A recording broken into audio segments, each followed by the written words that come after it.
മുതൽ ഇപ്പോൾ 10. പ്രദേശവാസി ജോർജ് നമ്മോടൊപ്പം ചേരുന്നുണ്ട്. ശ്രീ ജോർജ്, വളരെ വേദനാജനകമായിട്ടുള്ളൊരു കാഴ്ചയാണ് നമ്മളിപ്പോൾ കണ്ടുകൊണ്ടിരിക്കുന്നത്. ഇന്ന് 11 മണിയോട് കൂടിയാണ് ഈ ആക്രമണം ഉണ്ടായതെന്നാണ് നമ്മൾ കരുതുന്നത്. ആ, എങ്ങനെയാണ്, അതായത് ആ പ്രതിഷേധമൊക്കെ നമ്മൾ കാണുമ്പോൾ അത്രമാത്രം വേദനാജനകമാണ്, മനസ്സിന് അത്രമാത്രം വിഷമം തോന്നിക്കുന്ന ഒരു കാര്യമാണ്. കാരണം ഓരോ പ്രാവശ്യവും അവിടെ നിന്ന് വന്യജീവി ആക്രമണങ്ങളുടെ വാർത്തകൾ ഇങ്ങനെ റിപ്പോർട്ട് ചെയ്യാറുണ്ട്. ഇപ്പോഴിതാ ഒരു മരണം കൂടി സംഭവിച്ചിരിക്കുകയാണ്. താങ്കൾ എങ്ങനെയാണ് ഇതിൽ പ്രതികരിക്കുന്നത്? എനിക്ക് പറയാനുള്ളത് എന്താണെന്ന് ചോദിച്ചു കഴിഞ്ഞാല്, ഇവിടുത്തെ ഈ ഭരണകൂടം, അധികാരവർഗം, അല്ലെങ്കിൽ ഈ നമ്മുടെ ഭരിക്കുന്നവര്, വനം വകുപ്പ്, ഇവരുടെ മുന്നിലും നമ്മുടെ സർക്കാരിന്റെ മുന്നിലും ഈ കാര്യങ്ങൾ പലതവണ ആവർത്തിച്ചിട്ടുള്ളതാണ്. പ്രത്യേകിച്ച് വനമേഖലയോട് ചേർന്ന് കിടക്കുന്ന വയനാട് ജില്ല, ഇടുക്കി, പാലക്കാട്, അങ്ങനെയുള്ള പല ജില്ലകളിലും ഈ വന്യമൃഗ ആക്രമണം നിരന്തരമായിട്ട് നടക്കുന്നുണ്ട്.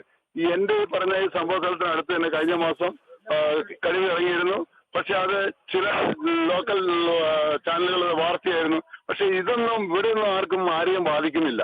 വലിയ വലിയ ആളുകൾ കൊട്ടാരങ്ങളും ഗ്ലാസ് ഹൗസുകളിലും താമസിക്കുന്നു. അവര് ബാക്കിയുള്ളവരെ നോക്കി ചിരിക്കുന്നു. ഇവിടെ നിയമങ്ങള് മനുഷ്യന് വേണ്ടിയിട്ടുള്ളതാണോ അതോ മൃഗങ്ങൾക്ക് വേണ്ടിയിട്ടുള്ളതാണോ? ഇവിടെ സംരക്ഷണം മൃഗങ്ങൾക്കാണ് പ്രാധാന്യമെന്നാണ് ഞാൻ മനസ്സിലാക്കുന്നത്. അതുകൊണ്ട് പ്രിയമുള്ളവരെ, ഇതില് ശക്തമായിട്ട് തന്നെ നമ്മുടെ നാട് ഒന്നാകെ പ്രതികരിക്കണം. ഇവിടെ വന്യമൃഗങ്ങളെ അല്ല നമ്മൾ സംരക്ഷിക്കേണ്ടത്, മനുഷ്യനെ സംരക്ഷിച്ചതിന് ശേഷം മാത്രം വന്യമൃഗങ്ങൾക്ക് പ്രാധാന്യം കൊടുത്താൽ മതി. പക്ഷെ ഇവിടെ ഒരു കൂട്ടം ആളുകൾ, ഈ പരിസ്ഥിതിക്കാരും, അവർക്ക് വേണ്ടത് വന്യമൃഗങ്ങളും പരിസ്ഥിതിയും മാത്രമേ അവർക്ക് ആവശ്യമുള്ളൂ. ഇവർക്ക് ഇവിടെയുള്ള മനുഷ്യനോടോ മനുഷ്യത്വമോ ഇതൊന്നും ഇവിടെ കാണുന്നില്ല. അതുകൊണ്ട് ഈ ഭരണകൂടം, വർഗങ്ങള്, അധികാരികൾ, ഭരിക്കുന്നവർ ഇക്കാര്യത്തിൽ കൂടുതൽ ശ്രദ്ധ വലിപ്പിച്ച് ഈ ഒരു അപകടം വയനാട്ടിൽ അല്ലെങ്കിൽ നമ്മുടെ കേരളത്തിലെ ഒരു വന്യമൃഗാക്രമണം ഉണ്ടാകരുത് എന്ന് ഈ ജനത്തിന് ഉറപ്പ് കൊടുക്കണമെന്ന് എനിക്ക് പറയാനുള്ളത്. ശ്രീ ജോർജ്, അതായത് ഇപ്പോ താൽക്കാലികമായി മന്ത്രിയുടെ ഒരു ഉത്തരവല്ല ഞാൻ പറയുന്നത്, മന്ത്രി മാധ്യമങ്ങളോട് പറഞ്ഞത് ഇങ്ങനെയാണ്. അതായത് കടുവയെ വെടിവെച്ചു കൊല്ലാൻ മന്ത്രി പറയുന്നുണ്ട്. അത്തരത്തിലുള്ള കാര്യങ്ങൾ മാത്രം മതിയോ? ശാശ്വതമായിട്ടൊരു പരിഹാരം വേണമെന്നല്ലേ ആവശ്യം? കടുവ ഇന്ന് ഒരു കടുവ വെടിവെച്ചത് കൊണ്ട് കാര്യമില്ല. ബാക്കി കടുവകൾ ഇപ്പൊ വന്യമൃഗത്തിലുള്ള അതിന് ഈ നാടും കാടും തിരിച്ചറിയാൻ കഴിയുന്നില്ലല്ലോ. അതിനെയാണ് നമ്മൾ പ്രൊട്ടക്ട് ചെയ്യുന്നത്. ഈ ഒരു കടുവ വെച്ചത് കൊണ്ട് കാര്യമായില്ല. നാളെ പുലി വരാം, മറ്റ് കാട്ടുപന്നി വരാം, അങ്ങനെ പല വന്യമൃഗങ്ങളുണ്ട്. ഏത് വേണമെങ്കിലും വന്നാകുന്നത്. ഈ ഒരു കടുവ വെടിവെച്ചത് കൊണ്ട് പ്രശ്നം തീരുന്നില്ല. ഇതിന് ശാശ്വതമായിട്ടുള്ള പ്രശ്ന പരിഹാരമാണ് നമുക്ക് വേണ്ടത്. ഈ പ്രദേശത്ത് കഴിഞ്ഞ ഇടയ്ക്കൊക്കെ കടുവയുടെ സാന്നിധ്യം ഉണ്ടായിരുന്നോ? മാസം കടുവയുടെ സാന്നിധ്യം ഉണ്ടായിരുന്നു ജനങ്ങൾ പറയുന്നുണ്ട്. ജനങ്ങൾ കണ്ട് രാവിലെ പ്രവാഹ സവാരിക്ക് പോകുന്നവർ, അത് നിർത്തി കുട്ടികൾക്ക് സ്കൂളിൽ പോകുന്നവർ, യാത്രയ്ക്ക് പോകുന്നവർ, ഇവർക്ക് ആർക്കും പുറത്തു പോകാൻ കഴിയുന്നില്ല. നേരം പോലത്തെ ഇപ്പോൾ ഒരു 7 മണി വരെ ആരും ഭയങ്കര തന്നെ പുറത്തു പോകുന്നവർ ആരും ഈ മോർണിംഗ് വാക്കോ അതല്ലെങ്കിൽ വീട്ടിൽ പറഞ്ഞതുപോലെ നമ്മളെ വീട്ടിൽ പട്ടീനെ, എന്റെ വീട്ടിൽ പോലും പട്ടീനെ അഴിച്ചുവിടും. ആവാർത്തതിന് ശേഷം പട്ടി അഴിച്ചുവിടുന്നില്ല. കാരണം ഏത് സമയത്തും കടുവ വരാം, അല്ലെങ്കിൽ അതുപോലെ വന്യമൃഗങ്ങൾ എന്തുകൊണ്ട് പറയാം. അപ്പൊ ഇങ്ങനെ വലിയ പ്രശ്നമാണ്. രാത്രി നടക്കാൻ പറ്റില്ല. രാത്രി ക്രിസ്മസ് പാതയാക്കുവാനായി 10 മണി കഴിഞ്ഞിട്ട് ആളുകൾ വീട്ടിൽ പോയി. ഇവിടെ ഇതാണ് സ്ഥിതി.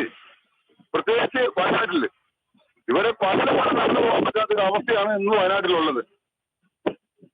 അപ്പൊ അതിന് ശാശ്വതമായ പരിഹാരം കാണാൻ ഈ ഭരണകൂടത്തിന്റെ ഉത്തരവാദിത്വമുണ്ട്. ആദ്യം മനുഷ്യന്റെ ജീവന് സംരക്ഷണം നൽകി മൃഗങ്ങളുടെ ജീവന് സംരക്ഷണം കൊടുത്താൽ മതി എന്നാണ് എന്റെ പേഴ്സണൽ അഭിപ്രായം. ഞാനൊരു വക്കീലാണ്. ഞാൻ ഈ നിയമത്തെ പറ്റി എനിക്ക് വളരെ കൃത്യമായിട്ട്, ഈ നിയമങ്ങൾ മനുഷ്യന് വേണ്ടിയിട്ടുള്ളതല്ല, മൃഗങ്ങൾക്ക് വേണ്ടിയിട്ടാണ് നിയമങ്ങൾ ഇവിടെ കൂടുതലുണ്ടാവുന്നത്.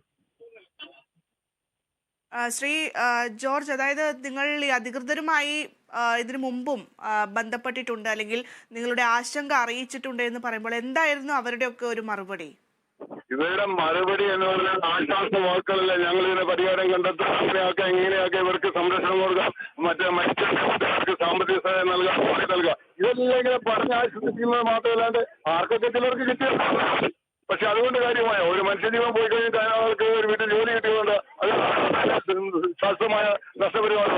എന്റെ അമ്മയുടെ പറഞ്ഞിട്ട് എന്താണ് പറയാനുള്ള അർത്ഥം? എല്ലാവരും സ്വീകരിക്കാൻ തയ്യാറാണോ? അപ്പൊ അതിന് പറ്റേ പറ്റുള്ളൂ. ഇവിടെ ബുദ്ധിമാന്മാരുണ്ട്, ബുദ്ധിജീവികളാണ് മുഴുവൻ. അവരെല്ലാം എന്തായാലും പരിഹാരം.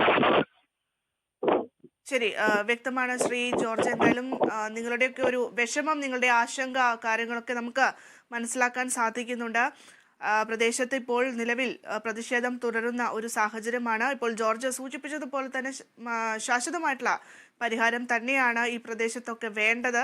ഒരു കടുവയെ വെടിവെച്ച് കൊന്നതുകൊണ്ട് മാത്രം ആയില്ല എന്നുള്ളതാണ് ജോർജ് അടക്കം ഇപ്പോൾ പ്രദേശത്തുള്ള പ്രതിഷേധക്കാരൊക്കെ തന്നെ ഈ ഒരു കാര്യം തന്നെയാണ് പറഞ്ഞുകൊണ്ടിരിക്കുന്നത്. ഞാൻ വീണ്ടും ആവർത്തിക്കുകയാണ്, കഴിഞ്ഞ നിയമസഭയിൽ മാത്യു കുഴൽനാടൻ MLA സൂചിപ്പിച്ചത് ഒന്നുകൂടി ഈ ഒരു ഘട്ടത്തിൽ എടുത്തു പറയുന്നു. ഈ പുറത്തൊരു ഇലനക്കം കേട്ടാൽ പോലും ഉറങ്ങാൻ കഴിയാത്തൊരു സാഹചര്യമുള്ള പല പ്രദേശങ്ങളും നമ്മുടെ സംസ്ഥാനത്തുണ്ട്. അത്തരത്തിലൊരു പ്രദേശം കൂടിയാണ് ഇപ്പോൾ ഈ കടുവയുടെ ആക്രമണം ഉണ്ടായിട്ടുള്ള മാനന്തവാടി. ഇന്ന് 11 മണിയോടുകൂടിയായിരുന്നു ഈ ദാരുണമായിട്ടുള്ള സംഭവം ഉണ്ടായത്. സാധാരണ പ്ലാന്റേഷനിൽ പണിയെടുക്കുന്ന ഒരു സ്ത്രീയാണ് മരണപ്പെട്ടിട്ടുള്ളത്. പഞ്ചാരക്കൊല്ലി സ്വദേശിയാണ് മരിച്ച രാധ. ഇവരുടെ ഭർത്താവ് വനം വകുപ്പിലെ താൽക്കാലിക വാച്ചറാണ്. അങ്ങനെയൊക്കെ പറയുമ്പോൾ ഈ വനവുമായി ബന്ധപ്പെട്ട വനമേഖലയുമായി ബന്ധപ്പെട്ടൊക്കെ തന്നെ നിരന്തരം ഇടപെടലുകൾ നടത്തേണ്ടി വരുന്ന ജീവനുകളാണ് ഇപ്പോൾ ഇത്തരത്തിൽ ആക്രമണങ്ങളിൽ കൊല്ലപ്പെടുന്നത് എന്നുള്ളതാണ് നമുക്ക് മനസ്സിലാക്കാൻ പറ്റുന്നത്.